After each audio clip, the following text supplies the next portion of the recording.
Good morning students. ಇವತ್ತಿನ ಕ್ಲಾಸಲ್ಲಿ ನಾವು ಇನ್ನೊಂದು ಇನ್ಕಮ್ ಅಂಡ್ ಎಕ್ಸ್ಪೆಂಡಿಚರ್ ಅಕೌಂಟ್ ಮತ್ತೆ ಬ್ಯಾಲೆನ್ಸ್ ಶೀಟ್ ಪ್ರಿಪೇರ್ ಮಾಡೋದು ಹೇಗೆ, that is accounting for professions ಅಂತ ತಿಳ್ಕೊಳ್ತಾ ಹೋಗೋಣ. Following is the trial balance of naturopathic specialist. So ಇವರು ನ್ಯಾಚುರೋಪ್ಯಾಥಿಕ್ ಸ್ಪೆಷಲಿಸ್ಟ್ ಆಗಿದ್ದಾರೆ. As on 31st March 2019 prepare income and expenditure account for the year ended 31st March 2019. The balance sheet as on that sheet ಅಂತ ಹೇಳ್ತಾ ಇದ್ದಾರೆ. Debit ಇಲ್ಲಿ ಅವರು debit balance ಕೊಟ್ಟಿದ್ದಾರೆ. Building 2 lakh, 50,000, 10% investment 1,80,000, furniture 30,000, salary to staff 1,60,000, general expenses 8,000 and stationery 10,000, sundry expenses 5,000, cash at bank 60,000 and cash in 1,000. Debit balance capital 3,40,000 introduce ಮಾಡಿರೋದು. Consultation charges 1,50,000 ಬರ್ತಾ ಇದೆ. Creditors for supplies 5,000, rent for equipment 6,000, ward charges 1,20,000, admission fees 21,000, sale of old furniture 39,2018 ಅಂತ ಕೊಟ್ಟಿದ್ದಾನೆ, that is 8,000, and miscellaneous receipt 10,000. So consultation charge yet to be received for the year 12,000. So outstanding consultation charges ಇದೆ. Salary outstanding for the year rupees 13,000. Salary ಕೊಡಬೇಕಾಗಿರೋದು outstanding salary ಇದೆ. A new furniture costing rupees 10,000 was purchased on 30th May 2018. ಇಲ್ಲಿ ಒಂದು furniture ನ sale ಮಾಡಿದ್ರು, ಇನ್ನೊಂದು furniture ನ ಇದು ಮಾಡಿದ್ರು. 30,000 ಎಷ್ಟಕ್ಕೆ? 10,000. The book value of furniture sold was rupees 20,000 as on 1/4/2018. ಇಲ್ಲಿ ಏನ್ ಫರ್ನಿಚರ್ ಸೋಲ್ಡ್ ಮಾಡ್ತಾ ಇದಾರೆ ಅದ್ರ ಬುಕ್ ವ್ಯಾಲ್ಯೂ ಎಷ್ಟಿತ್ತು ಅಂತ ಕೊಟ್ಟಿದ್ರು, ದಟ್ ಇಸ್ 8,000 rupees ಅಂತ ಕೊಟ್ಟಿದ್ದಾರೆ. Depreciation is to be charge at 10% per annum on furniture, 15% on the book, 5% on building. Prepare expenditure account. Here that income and expenditure account for the year ending 31st March 2019. Here that expenses na entry madana. Staff salary 1,60,000. For that add outstanding 13,000.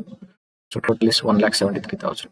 And coming to general expenses 8,000, stationery 10,000, sundry expenses 5,000. Loss on sale of furniture. That means so ಇಲ್ಲಿ ಏನಾಗ್ತಾ ಇದೆ ಅಂತಂದ್ರೆ ಒಂದು furniture ನ sold ಮಾಡಿದ್ರು ನೋಡಿ. So ಅದ್ರ book value ಇದ್ದಿದ್ದು ಎಷ್ಟು? 20,000. ಅದಕ್ಕೆ ನಾವು ಡಿಪ್ರಿಸಿಯೇಷನ್ ಕ್ಯಾಲ್ಕುಲೇಟ್ ಮಾಡಿದಾಗ 1,000.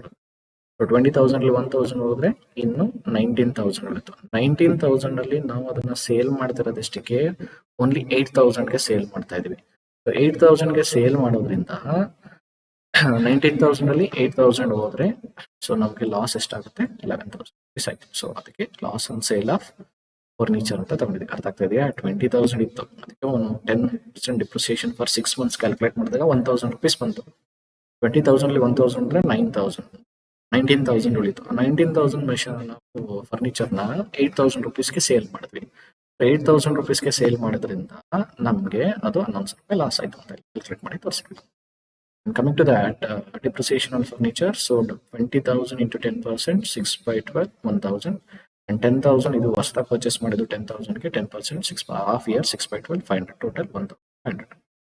Depreciation on books 15% ಅಂತ ಹೇಳ್ತಾನೆ, 7,500. Depreciation on building 5%, 10,000 ಆಯ್ತು. So coming to that, consultation fees 1,50,000 and accrued ಬರಬೇಕಾಗಿರೋದು 12,000. So ಈ 12,000 ಗೆ ಕ್ರಿಯೇಟ್ ಮಾಡ್ತಿದ್ದೆ ನೋಡಿ, reserve for accrued consultation fees 12,000, total 1,62,000 ಆಯ್ತು. ಇಲ್ಲಿ ನಾವು ರಿಸರ್ವ್ ಕ್ರಿಯೇಟ್ ಮಾಡಿ 12,000 ಅಂತ ತೋರಿಸ್ತೀವಿ. By ward charges 1,20,000, by rent for equipment 6,000, by admission fees 21,000 and miscellaneous receipt 10,000. So and then interest on investment, that is 1,80,000 into 10%, 18,000. So 10% investment ಇದೆಯಲ್ಲ, that is ಆ investments ನಾವಿಲ್ಲಿ ತೋರಿಸ್ತಾ ಇದ್ವಿ. ಅರ್ಥ ಆಗ್ತಾ ಇದೆಯಾ? 10% ಇನ್ವೆಸ್ಟ್ಮೆಂಟ್ ಅಂತ ಹೇಳಿ 10% 1,80,000. ಇದ್ರ ಮೇಲೆ ನಾವು ಅವನು ಹೇಳಿಲ್ಲದೆ ಇದ್ರು ಇಂಟ್ರೆಸ್ಟ್ ನ ಕ್ಯಾಲ್ಕುಲೇಟ್ ಮಾಡಬೇಕು. Interest on investment 1,80,000 10%, 18,000. ಟೋಟಲ್ ಮಾಡಿದಾಗ ನಮಗೆ ದಟ್ ಈಸ್ ಇನ್ಕಮ್ ಸೈಡ್ 3,37,000 ಬರುತ್ತೆ. ಅದನ್ನ ಎಕ್ಸ್ಪೆಂಡಿಚರ್ ಸೈಡ್ ಗೆ ಪೋಸ್ಟ್ ಮಾಡಿ 3,37,000. ಡಿಫರೆನ್ಸ್ ಐಡೆಂಟಿಫೈ ಮಾಡಿದಾಗ 99,000 rupees ಉಳಿಯುತ್ತೆ. ಅದನ್ನ ನಾವು ಸರ್ಪ್ಲಸ್ ಅಂತ ಕರಿತೀವಿ. That should be transferred to balance sheet. Coming to that balance sheet as on 31st March 2019, ನಾವು ಫಸ್ಟ್ ಲಯಬಿಲಿಟೀಸ್ ಎಂಟ್ರಿ ಮಾಡೋಣ. Creditors for supply 5,000, reserve for accrued consultation fees 12,000. That is ಅದೇ ಇಲ್ಲಿ reserve create ಮಾಡಬೇಕಾಗಿತ್ತಲ್ಲ, accrued consultation fees ಅದನ್ನ 12,000 ನಾವಿಲ್ಲಿ ಸಿದ್ವಿ. ಈ ತರ ನಾವು ತೋರಿಸಬಹುದು, ಅಥವಾ ಇಲ್ಲಿ ಅಕ್ರೂಡ್ ಕನ್ಸಲ್ಟೇಷನ್ ಫೀಸ್ ಅಸೆಟ್ಸ್ ಇಂದ ಲೆಸ್ ಮಾಡಬಹುದು. ಸೊ ಅದನ್ನ ಲೈಬಿಲಿಟಿ ಸೈಡ್ ಆದ್ರೂ ತೋರಿಸಬಹುದು, ಅಥವಾ asset side accrued consultation fees ಇಂದ ಲೆಸ್ ಮಾಡಬಹುದು. ಇಲ್ಲಿ ನಾವು ಲೈಬಿಲಿಟಿ ಸೈಡ್ ತೋರಿಸಿದೀವಿ. ಇದು ಹೊಸದಾಗಿ ತೋರಿಸಿರ್ತಾರೆ ಇರಲಿ. And outstanding salary 13,000.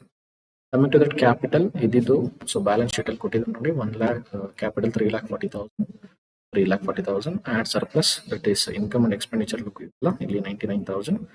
ಅದು 99,000 ಆಡ್ ಮಾಡಿದ್ರೆ 4,39,000 ಆಯ್ತು. Coming to that assets, cash in hand ಕೊಟ್ಟಿದ್ದಾನೆ, ಟ್ರಯಲ್ ಬ್ಯಾಲೆನ್ಸ್ ಅಲ್ಲಿ 1,000, cash in bank 16,000, approved consultation fees ಬರಬೇಕಾಗಿರೋದು ನಮಗೆ 12,000, ಔಟ್ಸ್ಟ್ಯಾಂಡಿಂಗ್ ಇಂಟ್ರೆಸ್ಟ್ ಆನ್ ಇನ್ವೆಸ್ಟ್ಮೆಂಟ್ 18,000, ಇಲ್ಲಿ ಕ್ಯಾಲ್ಕುಲೇಷನ್ ಮಾಡಿದಿಲ್ಲ, interest that is 18,000, 10% investment 1,80,000, books 50,000 into 15% depreciation 7,500, remaining 42,500.